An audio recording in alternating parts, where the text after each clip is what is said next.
brightness up a little bit. Okay, we are live. Guys, I'm going to kick off today's live session before we get into questions with the topic of lower back stretching and why your stiff lower back does not need more stretching. Now, so many people will get into the comments or their patients coming into the clinic, members of the program, and say, hey, my back's really stiff. Look, I can't bend over. And they feel like they need more stiffness. You go into your physiotherapy appointment, your chiro, your osteo, whoever, and they say, touch your toes. You try and do it, and you can't go very far. And you say, well, we must need more flexion. We need to do our child's pose, our cat-cow, our cat-camel stretching to increase the flexibility of the lumbar spine to get us that greater ability to forward bend, because that's what's limited. When we try and bend forward, it hurts our lower back. And hopefully this little bit of experience will help you guys better understand why I'm constantly telling you guys you do not need to be doing more bending and twisting of your lower back. You don't need more child's pose. You don't need more cat-cow, cat-camel, knee hugs. And actually the stiffness in your lower back might well be telling you something. And first and foremost, most of you guys have a lower back injury down here. Just turn that off on TikTok. No, we don't need these. Your lower back is an injury down in the lumbar spine. Most of the time, you went forwards in some way, shape, or form to do something, or loading, or sitting, or get out of the chair, and it went, because what happened was that we leaned forwards and boom, something happened down here and we strained some of the tissues. Now it might be that we've got a disc bulge, a disc herniation, or something like that in the lower back. But this is the really, really important point with lumbar spine issues. In most of the cases, your disc bulge is bulging backwards. We've strained something in the backward direction. When we squash down on the front of these discs, it hurts because we are straining the very tissues that have been injured in the first place. And so forward bending is only going to serve to put more strain on the lumbar spine. And so instead of doing that kind of thing, we want to provide stability to the area that is injured, not just wiggle it more. If we've sprained our ankle or sprained our wrist, if I bent my wrist backwards like that, I don't repeatedly start bending my wrist in the same direction as part of the rehabilitation or to make it feel better.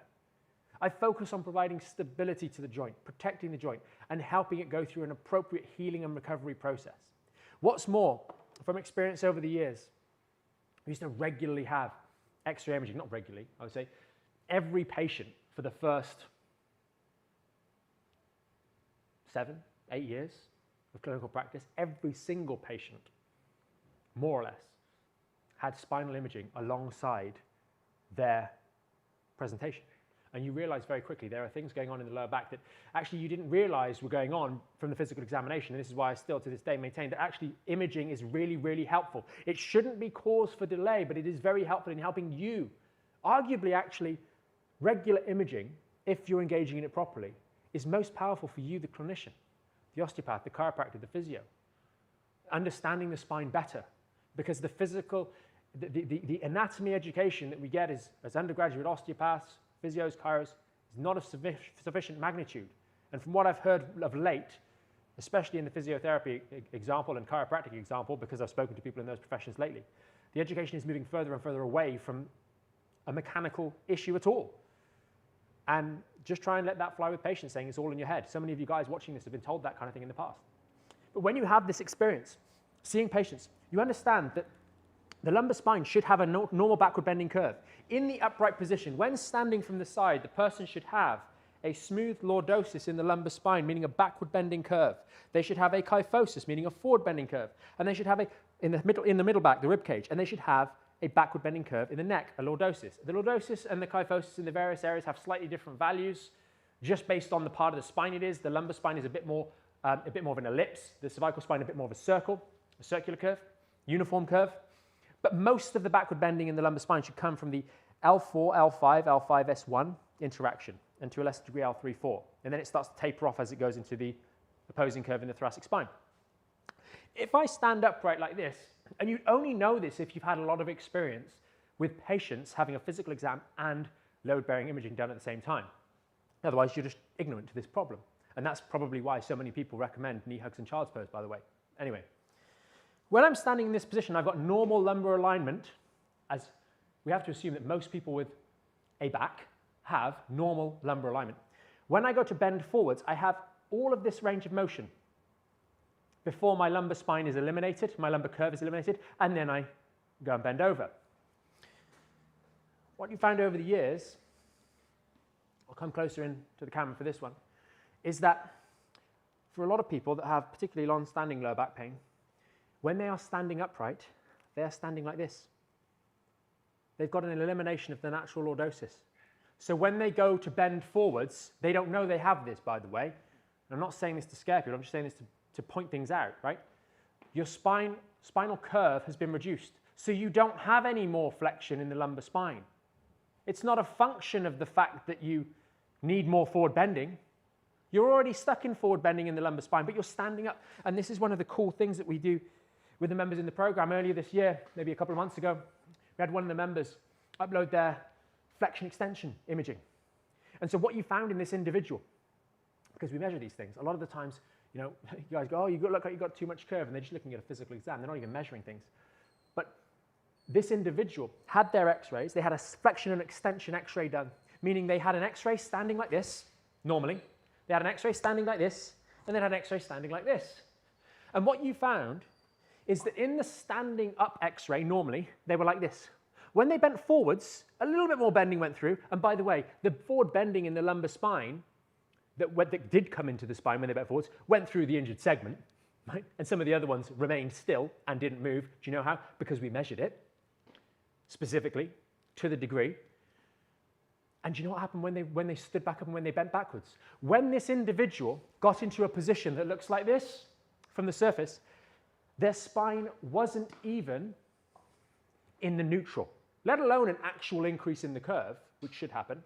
They couldn't even, when bending backwards from the surface, get to a position where their lumbar spine had an actual increase in the curve. And this is so many people that have lower back injuries. So many of you guys. And why is this happening? Why do we see this phenomenon? And again, you'd only know this if you actually regularly did imaging with patients that have back injuries. The way in which the spinal curves are developed, when we are born, we have one long curve, right? We're just a C-shape. And then we slowly, as we go through sitting, crawling, etc., standing, walking, we start to develop these curves. And they change through the childhood years and the teenage years at various stages through the growth spurts. These spinal curves change a little bit, right, as we're growing. And then they set in once we're at maturity, physically speaking. And what happens is it's the stress and strain on the ligament balance. You can see on the front, and if you go and look on Google at an anatomical picture, a great textbook for this is Netter Anatomy. That's one of the great ones we had at university. And you can see there's one long ligament that runs along the front of the spine, the anterior longitudinal ligament. And then we have its companion on the back, inside here, the posterior longitudinal ligament. They have a ton of other ligaments here that maintain the backward bending lordosis in the lumbar spine. And they maintain that position there. Those are the ligaments that maintain the alignment. Your muscles do not maintain the alignment. They have a role in maintaining stability of the thing, but they do not maintain the alignment in the resting position. They move off that alignment. And so when you sit, this is one of the things that we used to do in the clinic, spinal remodeling, using things like this, which works. And there is a cool case study before and after on the YouTube video of two examples, one for the neck and one for the lower back, of the change that is possible. And how we get a change in the ligament alignment of our lumbar spine is through holding a stretch for a sustained period of time. So if we are, for example, on this device here, the person is lying over the device like so, and it's focused around the L4-5 region of the lumbar spine, typically speaking, and they're getting a stretch through the ligaments on the anterior part, and these are tightening up a little bit on the back when done successfully. Exactly the same. You can feel this. This is not magic or anything like that. You feel it. When you've been sat on a long car journey, you get out of the car and you want to stretch backwards because you've been stuck like this. Little adhesions form between the layers of the tissues on the front, and you feel like you want to stretch out the front after a long car journey. This is before you had back pain or sciatica, right? You might still feel that now as well, but you're in a lot more pain. And so it's not magic, but holding a sustained stretch through the lumbar spine on something like that, with the backward bending put in place, you can change the rate of curve in the lumbar spine by around about 25% over a 3 to 4 month period if you do that 20 minutes every day. Now, let's tie this back into the reduction in curve in the lower back, this flattening that I mentioned earlier. What action do you think we place through our lumbar spine every single day? We've discussed before the British Heart Foundation research on the average time an adult spends sitting down every day, 9.5 hours. Are you above that average or are you below that average? And most of that time, you're not sat perfectly upright. You're slumped back in the chair, boom. What have we got? A posterior pelvic tilt. What have we got? A flattened lumbar lordosis. And we've done it for so many years, not 20 minutes a day, but maybe, a number of hours every day, that when we stand up, we stay like that. Now, what does this mean? Probably the alignment changes have been there before you ever injured your back or are aware of the injury in your back. And because we're stuck in that position all the time, we're putting more pressure through our lumbar spine. Now, in the individual that's like this, do they need to do more forward bending? Do you need to do more forward bending every single day, more knee hugs, more child's pose? No, you're already stuck in flexion. You can't get out of it. You can't get out of the flex position. Do you really need even more flexion, even more forward bending at all? That's something really to think about. Leanna says, is that okay if you might have an anterior pelvic tilt? I'm just trying to look for the context of the question here. I'll scroll back through in a second, but the biggest problem I found over the years in clinical practice was that so many people came in saying they had an anterior pelvic tilt because their physio got told that if their bum sticks out and their tummy sticks out, they've got an anterior pelvic tilt. And they actually, when you measure things objectively, they don't have an anterior pelvic tilt.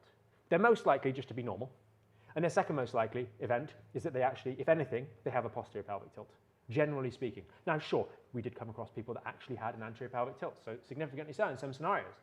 But more often than not, if it hasn't been measured, objectively speaking, and if you've been told you've got an anterior pelvic tilt by your well-meaning physiotherapist or osteopath or chiropractor, and it has not been measured objectively on imaging, I would completely disregard it. So often, if they've made reference to your tummy sticking out, or if they've made reference to your buttocks sticking out, ignore it. Because the tummy and the buttocks are quite irrelevant. You can relax your abdominal cavity and your tummy sticks out, and then you can actually engage it and it won't, independent of spinal movement. If you have the ability to do so, which you should have, but often people don't. And your buttocks sticks out, well, your buttocks is all the way down here. The buttocks is irrelevant to the spinal curvature. The buttocks is a function of your sacrum fundamentally and the muscle mass that's there. And then if you've got any kind of back muscle development, it will create the illusion that there is more curve here than there actually is. Knowing how many illusions can be there in the physical exam for the spine, specifically the lower back, is actually you could say is a superpower. Because unfortunately, we were trained as osteopaths, physios, I'm certain, and chiropractors, unfortunately, they didn't used to be like this, perhaps, as much. You are trained that you can be just as accurate in the spinal exam as you can in an elbow exam, or it's kind of implicit, right? I can see the elbow, I can actually measure it. You have no clue what's happening in my lower back, whether I'm wearing a jumper or not. You just don't. You're seeing the end of this tiny little bit over here. You have no idea how much is moving. We discussed, I think, earlier this week about SIJs and how you really can't feel anything when your clinician is saying your SIJ is moving or not, unless you're a pregnant lady, right? But my biggest advice for people who've been told they've got anterior pelvic tilt is disregard it unless it was measured objectively on imaging. That's the biggest comment there. I'll just scroll back down and see if anything else has come in from that one. I'm 3 days post herniated disc surgery. Sciatica was my worst pain I've ever felt. I hope you're feeling better after having that. But the most important thing to note is when you have that herniated disc surgery, we've had the disc removed, but we have not had the annulus repaired. Now your job is to make sure that you allow the body to go through its healing process appropriately. Hopefully you bring in some really good guidance about stabilizing your spine, learning how to hold and protect this area so that over the next few days while you're at home, you're not making it worse. And unfortunately, we found time and time again, the guidance post-operation seems to be quite poor. And if that is the case, I can't send you the link now, guys, but just send a DM. If you're over on TikTok, you can send a DM up here. If you're on YouTube, you can just comment. And we can get you a link to the surgery podcast and the post-microdiscectomy podcast, which will be quite relevant in this particular case. It's on the website. You can search it yourself, but we can also send you a direct link. Baban has said, I had back surgery 1 year ago, but I've still got pain. I had a narrow back nerve, not sure what that means, and a bulging disc. I'm assuming we perhaps mean some foraminal narrowing because of the disc bulge is probably what that means. The little hole where the nerve comes out was impinged upon. As you can see on this model here, we've got some foraminal narrowing where the nerve comes out because there's a bit of disc in the way. That's probably what's happening here, and what probably happened is exactly the same thing. We maybe did some microdiscectomy to remove that bit of disc. But if you haven't been given rehab, you have to understand, guys. I said it yesterday. Laura liked it when I said it on the live stream yesterday. I said, it's so often nowadays, when it should be like going to your fast food, right? Do you want fries with that burger? Do you want rehab with that surgery? They should always be sold together. You shouldn't be able to buy the burger on its own, right? But you can buy the surgery on its own. We had someone the other week.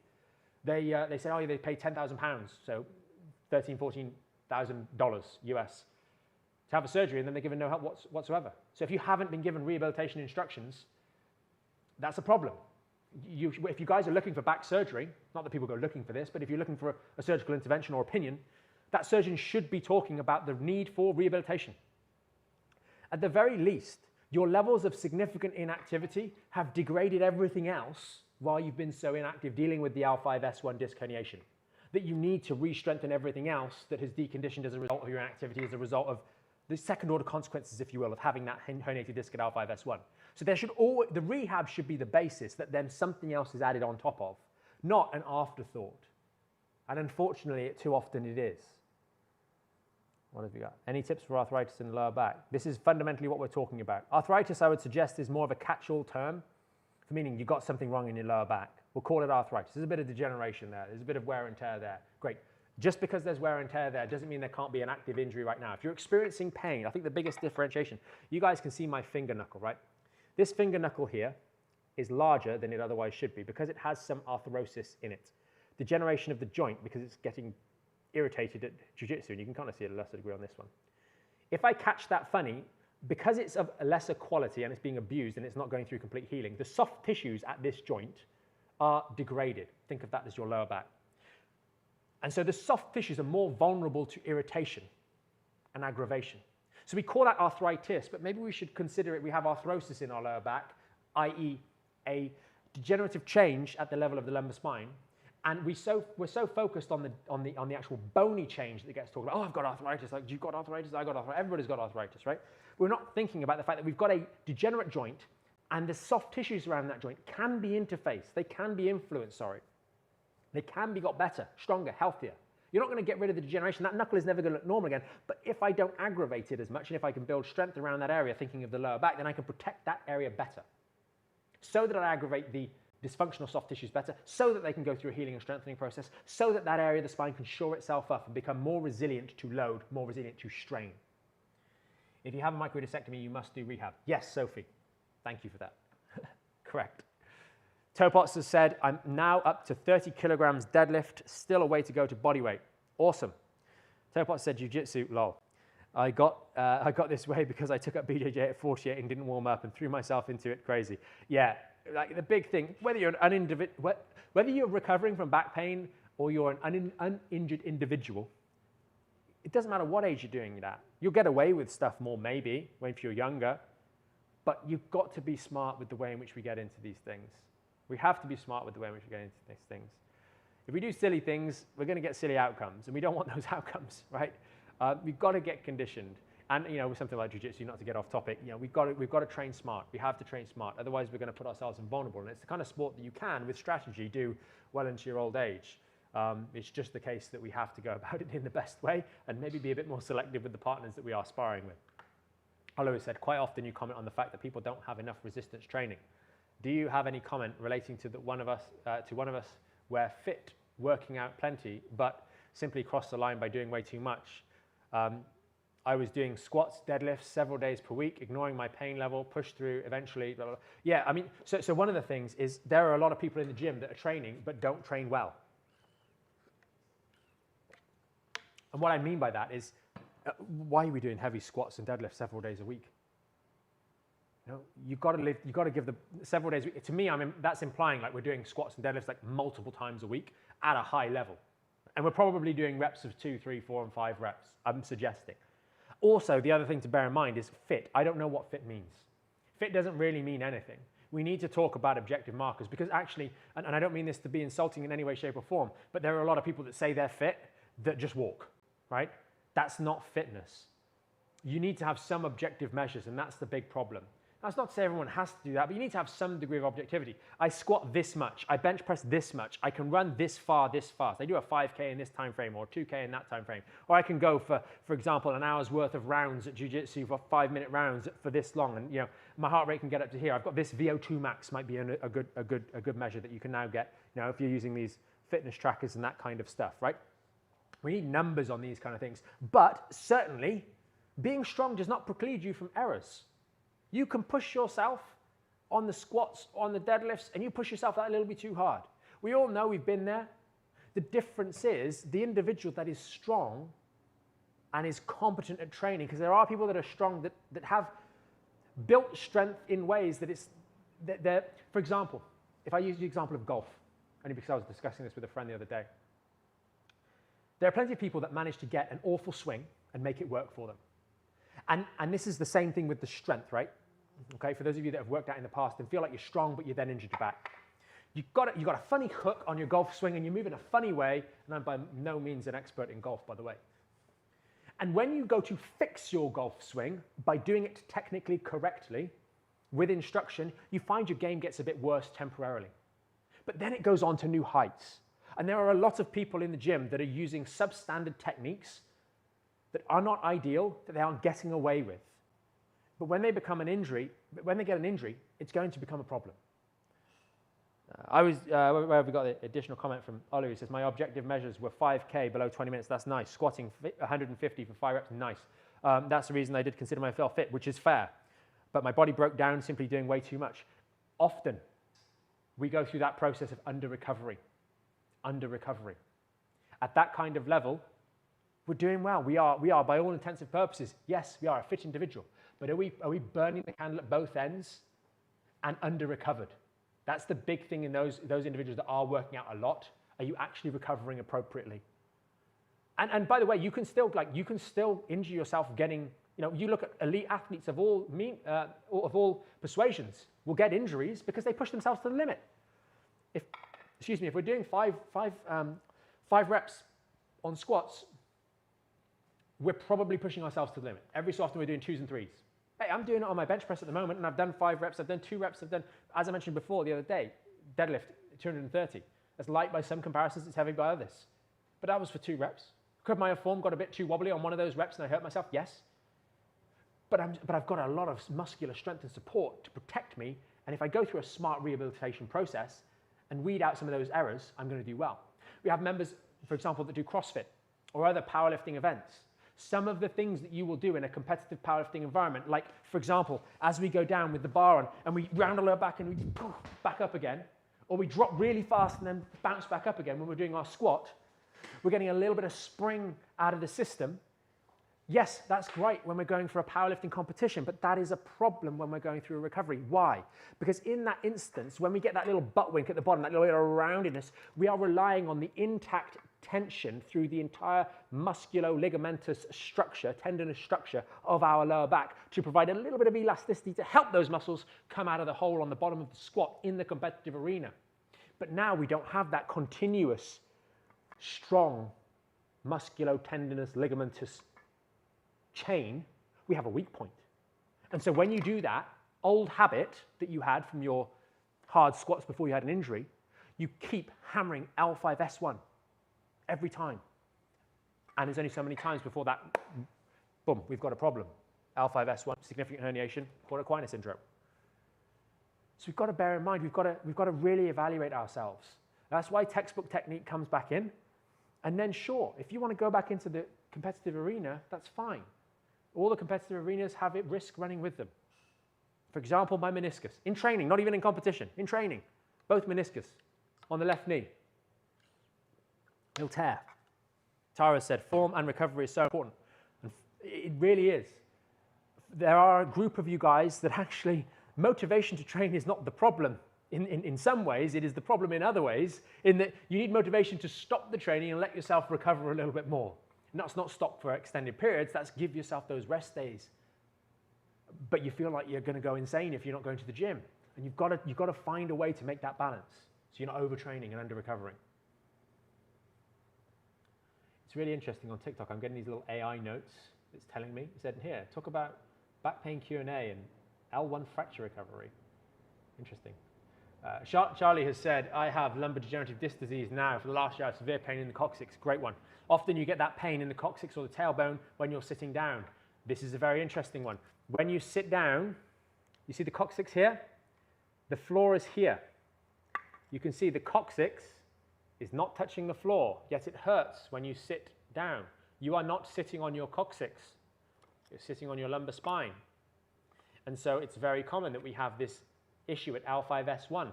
Predominantly, there's the one that refers this pain.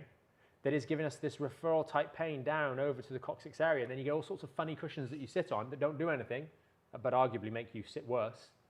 It's an issue at the lower lumbar spine. You're getting distracted by the tailbone and coccyx referral.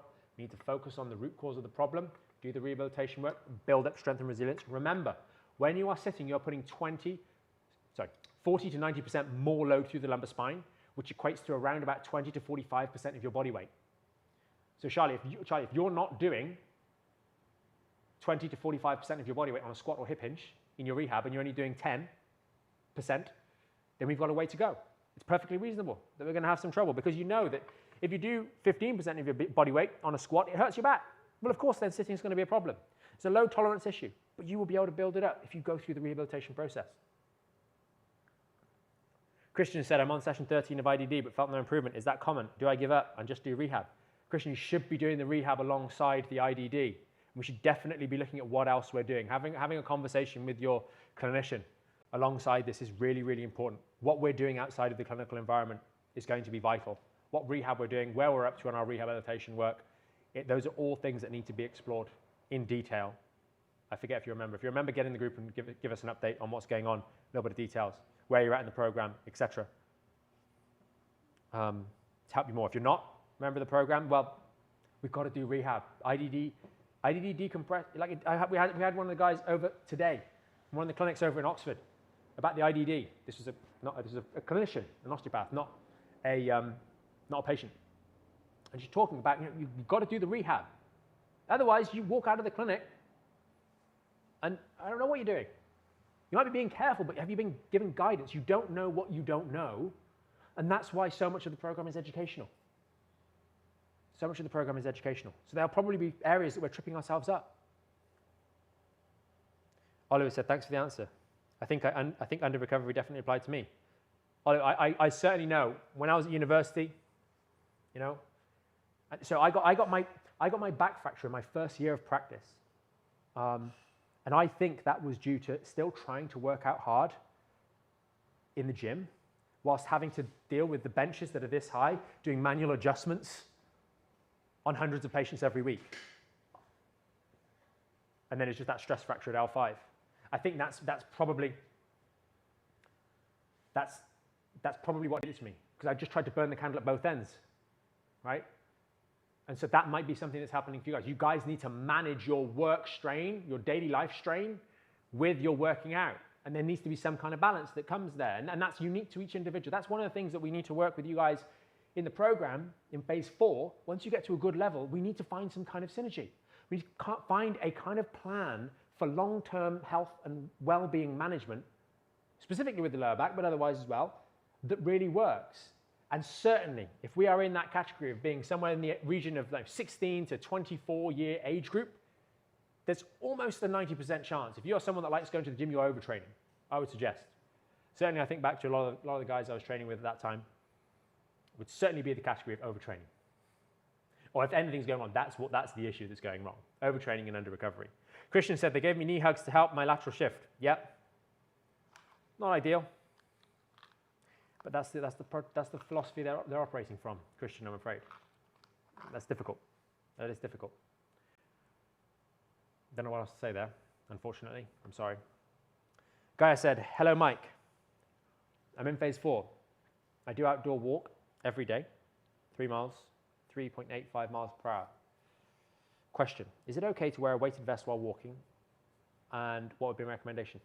I'm not really a big fan of doing the weight vests while walking, primarily, if I'm honest with you, primarily because I haven't really had the experience of integrating that in a scalable way, or getting members to integrate that in a scalable way. I think it's difficult. It's difficult because there's so many variables when you're going out walking with a weight. I find it more difficult to reliably scale that, right? You went down a step funny, all these other someone pulled out in front of you, someone bumped into you when you were walking, a sheep ran past, I don't know what happened, right? I think you were in Florida, actually, if memory serves. So maybe an alligator instead, right? But I do think if you're thinking about that kind of stuff, I'd have a chat maybe in the members area as to what the thought process here is.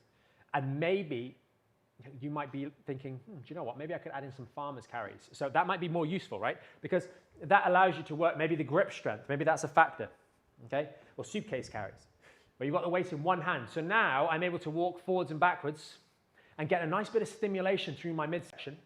You can even actually hold it on your shoulder as well. That makes it a little bit harder in some respects. I'm getting core challenging as I'm walking, but it's in a more scalable way. I might go 10 steps forwards or pace out for 20 paces and then come back on the other side. And maybe you can scale that a little bit better. I don't know I'm necessarily that keen on the utility of the walking with a weighted vest. Only because I just don't feel like there's a good way to scale it that's as objective as I would like it to be. That's not to say you couldn't do it, right? That's not to say it's not something you can't do, Gaia. I just can't give you the kind of concrete guidance that I would like to be able to. And so I'd default to something like the suitcase carries that I just demonstrated as a means of building strength, grip strength, and asymmetrical load tolerance with a measurable change in load over a period of time. And I would always make sure that when I'm doing it, I've got something to rest the weight on. So I don't want to have to do a squat at the start of every rep to pick it up. I want to maybe have somewhere over here where I can rest it on the side. And I pick it up, go for a walk, and then we pop it back down, boom. And then I do the other side, you get the idea. It just makes things a lot more controlled in terms of variables. Maybe a bit over the top. I definitely don't like incline on a treadmill. So I'd say keep to the walking. Keep to the walking. Perfectly fine. I'll try and maybe pick the pace up a little bit. I've got a better understanding of kilometers an hour, to be honest, on the walking speed. So 6 kilometers an hour, that kind of pace, and a little bit faster, starts to turn into maybe a bit of a jog. So I would keep it as a brisk walk, and maybe incorporate some of the carries there. You could always do a brisk walk on the treadmill, of course, but I wouldn't do incline on the treadmill. I don't like incline on the treadmill. I really dislike. Okay, asking these questions because I'm finding it hard to increase pace. Yeah, I'd probably get the treadmill out. Walk at a pace on the treadmill, on flat though. You don't need to go on the incline. Walk on the flat and give yourself sets and reps to do. Having a think about what about the treadmill are you finding difficult to increase the pace on? What about the walking are you finding difficult to increase the pace? Is it an issue of aggravating the back? And then having a look at maybe while you're on that walk, maybe the posture's starting to get worse. But if we are walking on the flat as opposed to out there outside for that duration, then we might find that the walking is easier to control in terms of your posture when you're on the treadmill inside. But I wouldn't do the incline. I definitely wouldn't do the incline. Have a little reflect on that, Gaia, and give us like an update post in terms of the objectives, if you will, on what we're trying to achieve with this, other than just increasing the pace, and what's limiting you in terms of the pace increase at the moment. And then I can have a think about it and give you some more concrete guidance. Stins has said, can I get your opinion on total disc replacement for someone who is 32? I can't really give a reasonably helpful opinion on that, other than you've got to make sure you've done the rehabilitation work. And I would suggest if you've done proper rehabilitation work, you might well find that the total disc replacement isn't necessary. If you've really done it well, I don't know if there are emergency reasons to do that, to get that done, but I would not be rushing into that. You can't unhave the disc replacement, but you can have the disc replacement if you feel like you've really worked on the rehab and there's still some issues there. Tara said, it reminds me of the 90s. 90s walking with ankle weights and hand weights. I'm showing my age. Towpots Farmer said, how do I get, but it's cut off.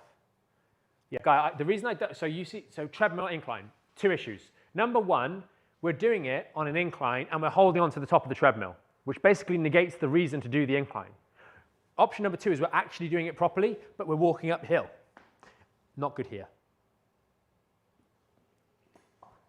So I'd stick to the flat and try and walk a bit faster in that regard. Just coming back over to TikTok. What else have we got in here? Can we do a light gym with F5S1, Conqueror? That's a great question.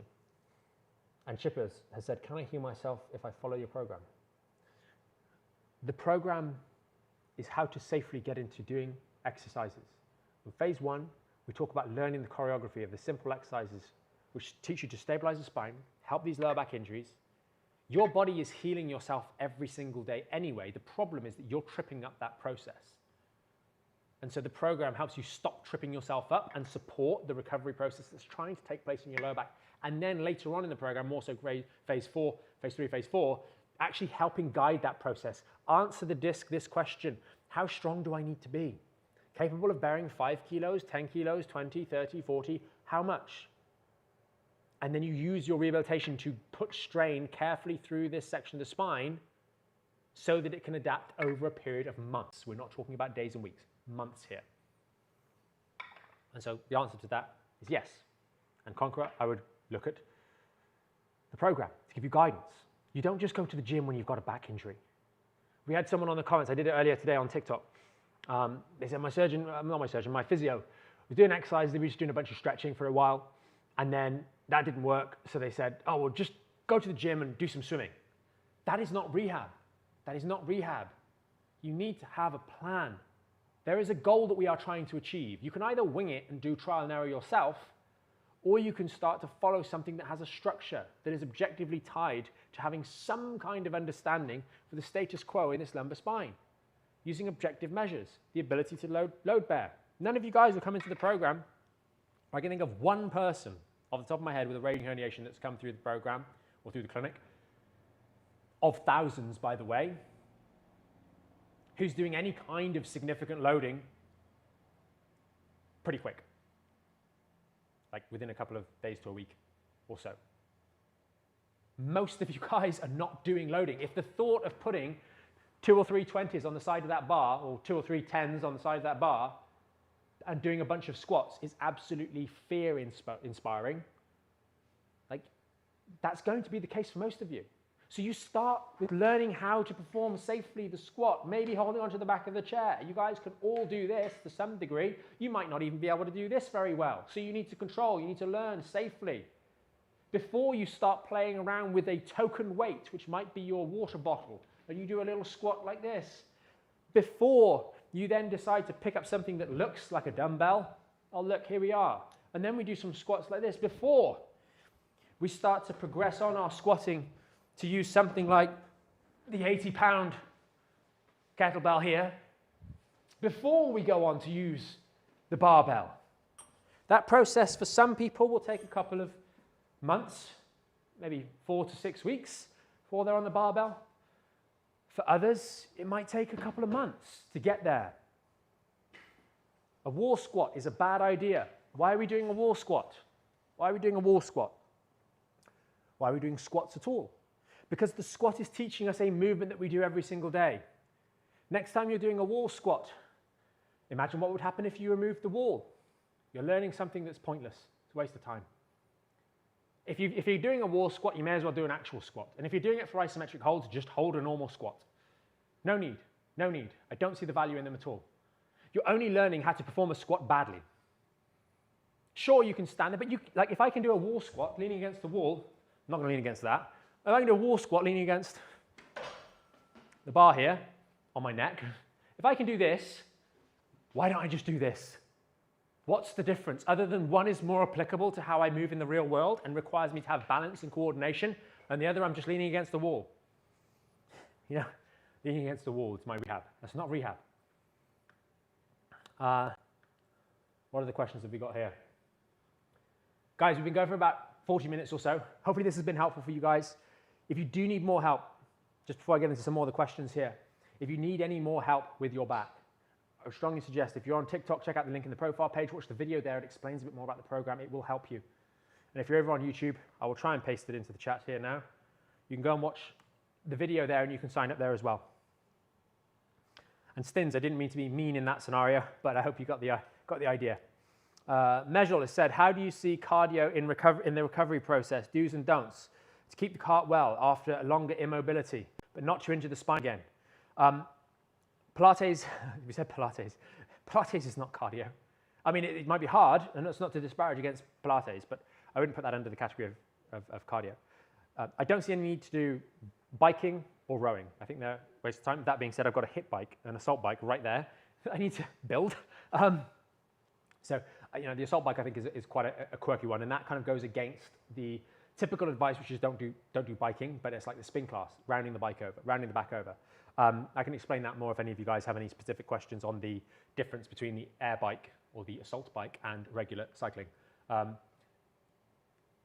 One of the most important things is your cardiovascular system will respond pretty quick, right? It's going to adapt pretty fast. It's a kind of an important part of machinery of life, if you will. And so once you get back into doing your cardio, it's going to improve pretty quick. I don't really care what you choose as long as it's measurable. As long as it's measurable. And as long as it's not got unnecessary bending and twisting of the spine. So I think walking is great to start with, but as soon as you get to a certain level, for most people, pretty quickly, you're going to need to get into some kind of running. You know, you can do anything you really want. Don't overthink it. And you might be thinking, oh gosh, running for my lower back, you could do that. You could do the air bike. You can, by the way, do just more intensive training in the gym. That can exert a good amount of cardiovascular strain. For those of you guys that are in the membership, there are some of those 5x5 workouts, which certainly will build your cardiovascular health and well-being. Training in it itself is going to improve the health of the cardiovascular system, so you don't even need to necessarily do formalized cardio if you want to. The cross trainer is a great option as well, low impact, relatively upright in that regard. And you just feed it in, but you feed it in once you've built a good foundation. Get to what we would call the phase 4 stage in the program and start looking at cardio. With the cardio on the running side of things, because lots of people want to do things like park run, outdoorsy, that kind of stuff. Sets and reps on the treadmill is a great way to start. Sets of 1 minute on, 1 minute off, 2 or 3 sets, something that's so ridiculous you couldn't possibly fail. And by the point you're in phase 4, when you're doing squats and hip hinges with a good amount of weight, this is a foregone conclusion. You do something you couldn't possibly fail at so that you get the dosage right, the safe dosage right. And then you can build and stack from there. That's the kind of thing we help members with in the program. Getting back into the cardio they want to do, getting back into the other activities they want to do, getting back into Pilates if they want to do Pilates, for the social. Because there are a lot of these things that we say don't do when you've got a back injury, such as yoga, such as Pilates, that actually they can have a real good part of your daily life.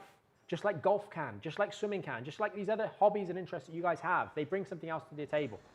But you need to introduce them in the right way, at the right time, with a bit of education. Sam has said, I'm sure you'll be fed up with my L5S1 grade 1 spondylolisthesis. Not as fed up as you are, I'm sure. I had to sit all day for work yesterday now. So one of the most, you've got to do the relief protocols. Sam, I forget if you're in the membership or not, in the program. I think you were. I would get back in there. Use the tools there. Follow along appropriately. When you're in the early stages of rehabilitation work, you're going to have flare-ups along the way. Don't read into them. You know you did something bad. It's like if I walked out of this room and decided to absolutely full swing kick the door, my little toe is going to be hurting. Sorry, it's going to hurt. You've overdone it. You know you've overdone it. But the greatest thing is that you know you've done more. That's the greatest thing. And so now you're suffering the consequences. And that's annoying, but at least you know now. At least you're not there like, oh, well, I don't know what happened. You know what happened, which is the great part of the education. And the reality is every one of you guys are going to go through aggravation, whether it's a grade 1 spondy or whether it's something else. You're going to aggravate your lower back because you can't put it on a shelf on a daily basis. So the best thing to do is park overanalyzing the aggravations that you're experiencing. Tie your progress to your progress through the process of rehabilitation. If you're only squatting 10, 15, 20 kilos, you need to be stronger than that. So of course you're going to flare yourself up. Resign yourself to the reality that you're going to flare yourself up, and there's very logical reasons why you flared yourself up, and that's going to happen until you are stronger. Just like your toddler is going to fall over until they've acquired the necessary skills in order to walk correctly. We're having with Celestia. She's doing great, right? Just had 10 months yesterday. You're going to fall over as a toddler learning to walk until you learn it properly, until you make sufficient progress through the process of understanding how this works so you can execute it reliably. For the case of you guys recovering from the back injuries, you're going to have flare-ups until you are better. Better at the rehab, and then you'll notice along the way that your symptoms get better. Stinson said, not at all, love the passion, thank you. I used Back in Shape during COVID when I ruined my back from prolonged remote working at home. The program really helped my back. Oh, that's awesome. Thank you, Renu. Appreciate that. I'm glad I hope you've been keeping well. I hope you've been keeping well as well. That was a good little while ago. Measure says, so jumping in workouts, martial arts, twisting abs later on. Yes, I think focus on the first thing first, Measure. You can get it back into doing whatever you want, fundamentally. I mean, at the end of the day, you know, I use the example of the individual I used to train with, and even me to a certain degree, right? I've got a meniscus that is healing. I can still mess my back up, but I've made the decision I want to do jiu-jitsu. And so sure, I could injure the other knee. Whatever you choose to get back into, that's going to have its own risks and rewards. There's a chance every single day that you're going to fall over and injure your left wrist. You still go through daily life. And so that's something to bear in mind later on. You choose whatever you want, but often the way in which you get back into the form of cardio that you're interested in, the hobby that you're interested in, is more the thing that you need to be interested in than what precisely that hobby is. Tara said, my recommendation based on my experiments is reading the educational material, do the rehab, and most of all, be patient with yourself. Healing takes time. It's rubbish, but you'll get there. Yes, but isn't it great that you do heal? Isn't it great that you don't have to think about healing? And I will say, Tara, the sections of the program, because we can see everybody in the program, the sections of the program, much to my dismay, but I understand, that are most frequently skipped across are the educational sections. It's frustrating. But it's the way it is. It's not fun. We want to just do the doing. I mean, sometimes people don't do the doing, but that's besides the point, right? Yeah, unfortunately, that is something. And we're looking into ways on the program to be a little bit more militant with how you guys are adhering to covering the educational material in a timely manner. So for some of you guys, you'll finish this call and go and log on to the members area and make sure you cover some of those educational units that you've missed back from phase 1, right? It's valuable information. It's valuable information. It helps make you better. And sure, not all of it is going to be relevant to every single person, but a lot of it is going to be relevant to each and every one of you. You know, it's put together on thousands and thousands of patient interactions, let alone even more than that in terms of members and people that have come through the program over the years. What else have we got here over on TikTok? Do you have frequent check-ins with those who sign up to the program? We have a member support area where members will post their videos, questions, challenges along the way. And so what often happens is someone might join the program. They don't necessarily have too many questions because you're busy getting on with the material. And then they do some testings and this, that, the other, and then they make a post in the group, hey Mike, I've just started doing XYZ part of the program and not so sure about this, and boom, here's the question. Or here's this bit, and they ask questions. And what often happens is there's a little challenge, right? And then we go back and forwards in the members area, maybe uploaded some videos and this, that, the other. And then you go off and you do the bits. Then you come back with the next challenge, maybe an update, whatever it may be. And so it's there to help you. We've got support for members every single day. Every single day we're there to help our members. Now, thankfully, over the years, that's never abused. And I'm really grateful for that. It's never abused. But, you know, you might be tempted, I'm going to ask 101 questions. And guys, you know, that's fair enough. You're perfectly, but you have to do the work. What I don't like is when people ask lots and lots of questions without doing the work. And thankfully, again, we're blessed that everyone that comes to the program doesn't do that because they've got the answers there. They've got the material to work through. And then we're helping troubleshoot. You do have to do the plan though. We have to do the plan. I saw a lovely video a while ago. It's like, we're so good at planning. And it says, now all that's left is to do the plan. And so many of us have trouble with doing the plan. So we've got to do the plan because for so many of you, you've got so many questions, right?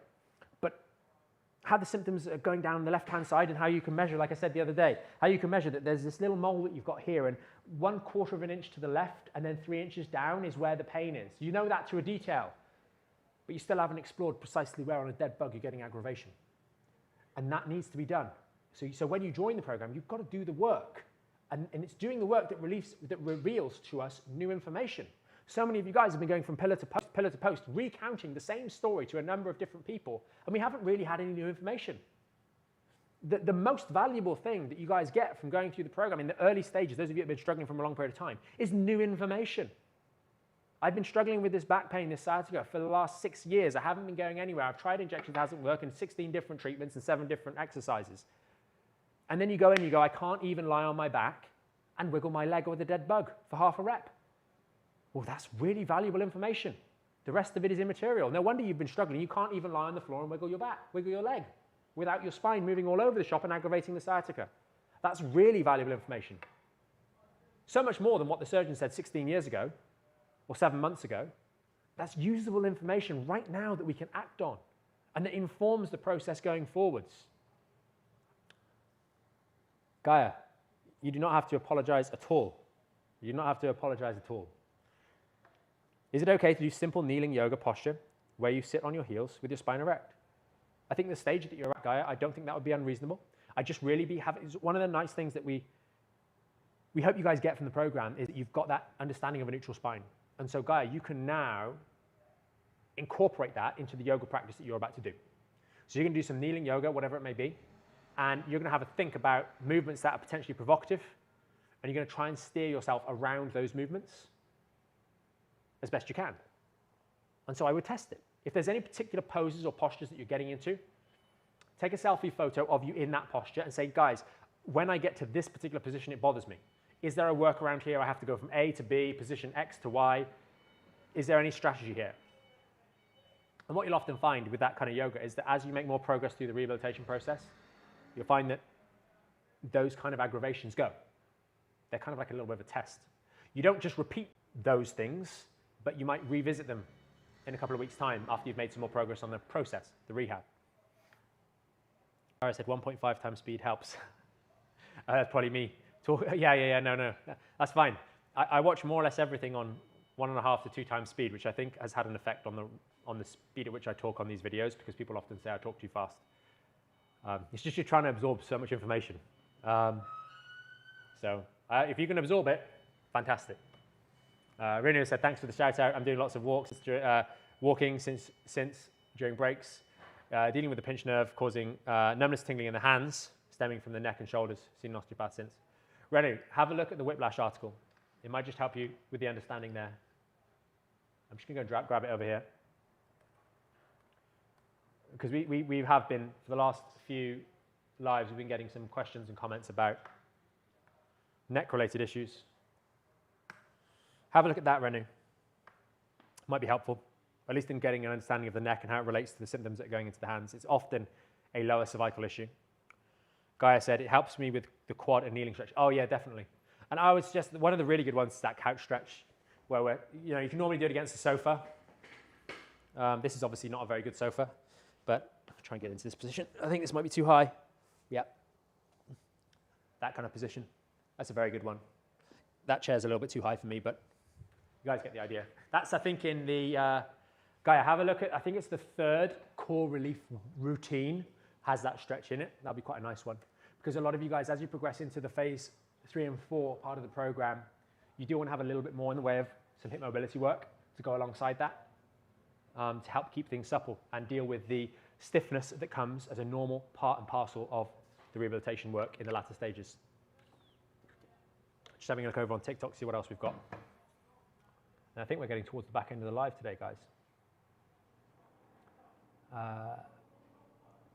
Congenital lumbar and cervical fusion help, Siobhan has said. If we've got a congenital, let's just say a congenital lumbar fusion, that would be something like sacralization of the lower back, where the L5 and S1 are conjoined. That's not a problem in of itself, right? You'll have had that your entire life. But what it does mean is it means that there is less in the lumbar spine from a mobility point of view.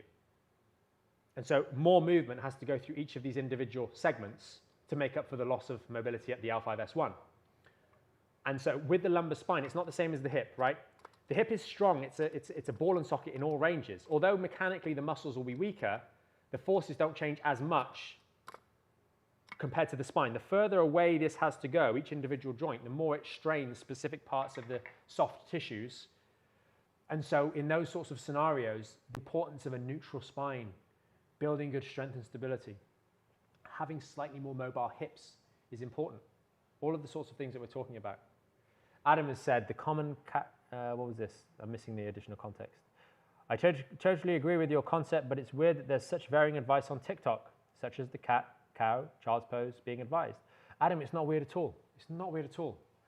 It's that's not unique to TikTok. That's across the internet. And I think that this is one of the reasons why we try and put out these longer videos to explain why we're saying what to do. If you as a physical therapist or as an osteopath or as a chiropractor are running on the proviso that the stiffness that you experience in your lower back is the problem, of course you're going to recommend a child's pose or a cat-cow. I would suggest, Adam, if you haven't been with us for the whole live, go back and watch the first 15 20 minutes of this on YouTube. We discussed precisely why that's a bad idea. And because the reality is that there are a large number of people, if anything, it's likely that when you're standing up, you've already got too much flexion in your lumbar spine. And so when you just do cat-cow, the person thinks, for example, I'll just very quickly recap it here. If you have a normal lumbar lordosis, like so, the lower back is curved from the side. I have all of this lumbar bending before my lumbar spine reaches its kind of end of range in terms of the amount of flexion that can go through the lumbar spine ordinarily. If I'm standing up and I'm already in that position, I don't have very much lumbar flexion. There's a lot of you guys that have this constant pelvic tuck because you've been told to. So when you stand up, you're not standing like that. You're standing like that and you don't even know it because you haven't had any imaging. And so you don't have any more lumbar flexion to give before you start engineering a degree of hyperflexion in your lumbar spine. And a lot of physical therapists that are recommending stuff don't know this because they haven't had experience in the clinical environment with imaging to realize this. They've just been taught the same way I was at university as an osteopath, or as an undergraduate osteopath, that the spine is supposed to bend in all ranges, which is true. But it doesn't account for the fact that for some people, they're already in flexion. Why might this be the case? Because you spend on average 9.5 hours a day sitting. Your body adapts to the positions that it's in. And so it's significantly more likely that you as an individual struggling with lower back pain, if you don't have normal human alignment, which is most likely, you're going to have a flattened lumbar lordosis. But those people are recommending things because for them, the problem is the stiffness. So of course, doing a cat-cow, cat-camel, child's pose is going to be the solution. They're just working with a different layer of analysis. So if you ask them, well, why are we doing this? Oh, because the spine's supposed to move. In the reasoning, you will start to realize that they are not operating on a deeper level. That's the only difference here. They'll say things like, oh, well, other people have back injury, so it's not really a problem. Other people can have herniated discs and no pain, so it's not a problem. It's just that your spine's stiff. They'll say those sorts of things. So then you need to make a decision whether you subscribe to that way of thinking or something else. That's why we put out such detailed articles and videos on this way of thinking, focusing on the actual injury, focusing on stabilizing the spine. Sure, I agree completely. The spine is supposed to bend and move and twist in all areas, in all ranges. But now is not the time to be doing that. Focus on stability, allow it to go through a healing process, and you will find on the back end, you can start to move and bend and twist your spine and it doesn't hurt anymore. And that's not to say that doing this to tie up your shoelaces just because you can is the most optimal practice. It's not. Moving correctly, using a chair to tie up the shoelaces, going down on one knee to tie up the shoelaces. Why is this also important to do that rather than do the other? Because so many of us stop bending our knees, hips, and ankles, and we just use our back for everything. That's not ideal for the health of the knee, hip, and ankle. The knee, hip, and ankle through its daily life is supposed to move. We're supposed to go down. We're supposed to do this, that, the other, and go down like so. That's why these joints, so many of us hardly bend these joints at all on a daily basis. That's why you see this arthritic change and the degenerative change and all these other sorts of problems.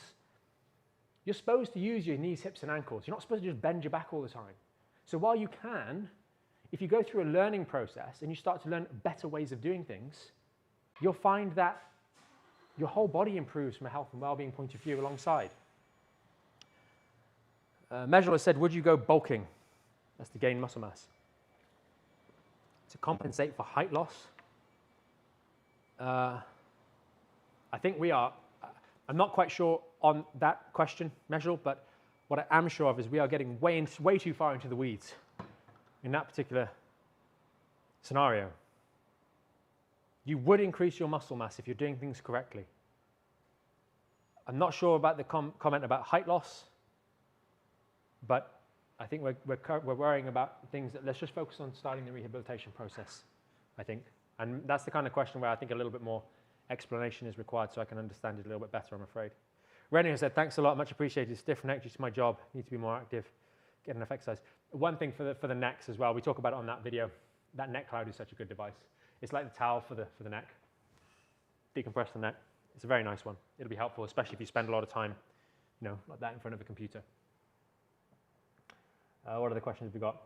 What to do when you've got a herniated disc, but the pain is located in the lower back? My work is security. Exactly the same as if the pain is located in the leg. Exactly the same. You do the rehab work. You focus on spine stability work. And guys, I think we're getting to the end of the live session. Oh, perfectly. 59 minutes and 27 seconds. There we go. Guys, I'm going to wrap it up now. I know there's a couple of you guys, someone said here, where should I start physio? Immediately. Physical rehabilitation, that is. Spine stability work. Thank you very much for joining, guys. I hope it's been helpful. I really do hope it's been helpful today. If you need more help and support, you can always check out the link in the profile page.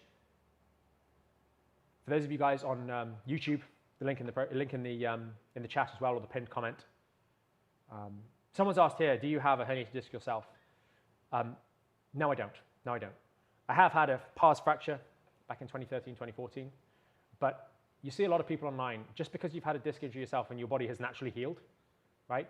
Doesn't, like, there's a lot of people that are on TikTok specifically who are just like, I've got a bad back and I got better, and they're giving advice, and they don't necessarily, when you start, this is why we do these live sessions, because when you've got a lot of experience doing this in the clinical environment as an osteopath that is qualified and practiced for over 10 years, you have a different layer of understanding of these kind of things.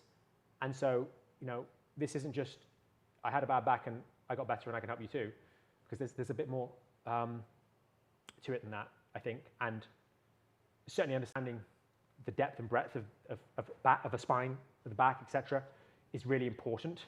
That's not to disparage the people that are obviously helping people, but just bear in mind there is a little bit of a difference, especially with these things. And I think the detail that we try and go into on these lives hopefully demonstrates that. The content that we put out on the YouTube channel, on the website, the depth of that hopefully helps with that, especially in an era nowadays where you're getting more and more kind of, what's the word, input from AI and that kind of stuff. So something to bear in mind there.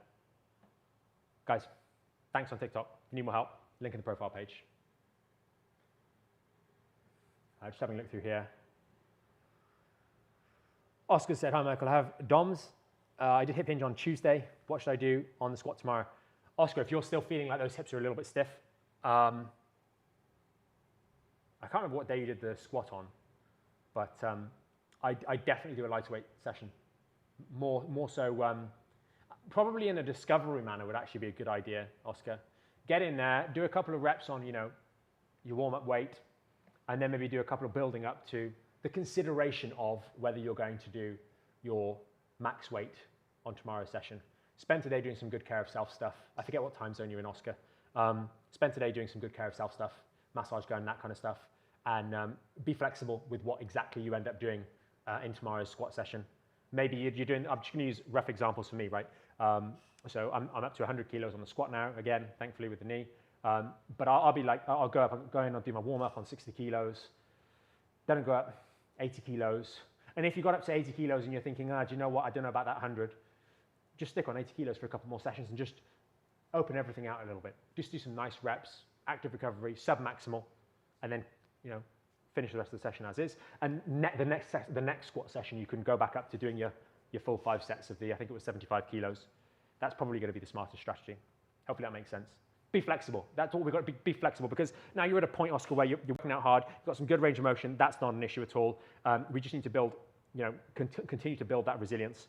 And I'd say where you're at now, a nice plateauing into this level would be a good idea, really plateauing into this level. And maybe focusing a little bit more. You've kind of banked the squat. I think just focusing on that hip hinge a touch more, and just set into this level now, and figure out what kind of frequency of training is going to be best for you. You know, maybe a heavy squat day on Monday, Tuesday, and then a heavier hip hinge day on, you know, Friday, Saturday, or Thursday, Friday, depending. That might be the right option for you. Maybe it's a case of actually, you know, you're just going to like keep the squat there maintaining for a while, but work on the hip hinge. So you only really have your kind of most difficult day on maybe like that Friday once a week. And then the other days are relatively less difficult, and you're maybe starting to work a bit more on maybe you're feeding in the things like the single leg, a split squat workout. There needs to be a bit of flexibility there in finding what is going to be your long-term kind of workout regimen. And I think definitely give us an update maybe after you've done the squat day tomorrow, how it went, and then we can kind of troubleshoot that in the members area and come up with some kind of nice routine. And obviously you've got to respect the fact that, you know, in your profession, you've got a fitness trainer, you're going to be doing a lot in the physical department, you know, and you might be coming into doing your workout after, you know, having 6 hours worth of clients back to back, boom, boom, boom, when you had a Pilates class first thing. You know, you're going to be coming in a bit fatigued. So picking and choosing what days are going to be the best day to push yourself as well is something that we need to be thinking about a little bit as well. So thanks guys for joining. Hopefully it's been helpful. And yeah, if you need more help and you're a member, see us in the members area. And if you're not, check it out. Thanks guys.